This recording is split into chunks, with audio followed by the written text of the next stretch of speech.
ഇല്ലുസ്ട്രേറ്ററിൽ ഒരൊറ്റ ക്ലിക്കിൽ നമ്മൾ എൻറ്റയർ പോസ്റ്ററിൻ്റെയോ ഇല്ലുസ്ട്രേഷൻ്റെയോ കളർ തീം എങ്ങനെ മാറ്റാമെന്ന് നമുക്ക് നോക്കാം. അതിനായി നമ്മുടെ ഡിസൈൻ ഫയൽ ഓപ്പൺ ചെയ്ത് വെക്കുക.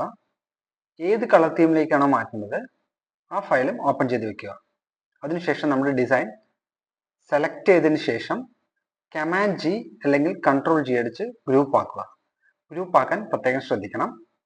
അതിനുശേഷം വിൻഡോസിൽ കോണ്ടെക്സ്ച്വൽ ടാസ്ക് ബാർ എന്നുള്ള ഓപ്ഷൻ ക്ലിക്ക് ചെയ്യുക. അതിനുശേഷം ഈ കളർ വീൽ ജസ്റ്റ് ക്ലിക്ക് ചെയ്യുക. അപ്പോൾ ഇതുപോലെ ഒരു പാനൽ ഓപ്പൺ ആയി വരും. അതിൽ കളർ തീം പിക്കർ എന്ന് സെലക്ട് ചെയ്യുക. അതിനുശേഷം നമ്മുടെ പോസ്റ്ററിൽ ക്ലിക്ക് ചെയ്യുക. As you can see the entire colour theme has been changed. ഇതിൻ്റെ ഇൻറ്റൻസിറ്റി നിങ്ങൾക്ക് കൂട്ടാനും കുറയ്ക്കാനും സാധിക്കും. അതുപോലെ തന്നെ ഇൻഡിവിജ്വൽ കളറിൻ്റെ പ്രപ്പോർഷൻസും ഇവിടെ മാറ്റാൻ സാധിക്കും. പക്ഷേ അത് ആസ് ഇറ്റ് ഈസ് ലീവ് ചെയ്യുകയാണ് നല്ലത്. കാരണം ഇല്ലുസ്ട്രേറ്റർ ഓട്ടോമാറ്റിക് ആയിട്ട് ഏതാണോ പെർഫെക്റ്റ് ആയിട്ടുള്ള കളർ കോമ്പിനേഷൻ എത്ര പ്രൊപ്പോർഷനാണ് അത് സെലക്ട് ചെയ്തിട്ടുണ്ടാകും. അപ്പോൾ ഇതിൽ ഈ പ്രൊപ്പോർഷൻ മാറ്റാണ്ടിരിക്കുന്നതാണ് നല്ലത്. ഇൻറ്റൻസിറ്റി നിങ്ങളുടെ ആവശ്യാനുസരണം മാറ്റാം.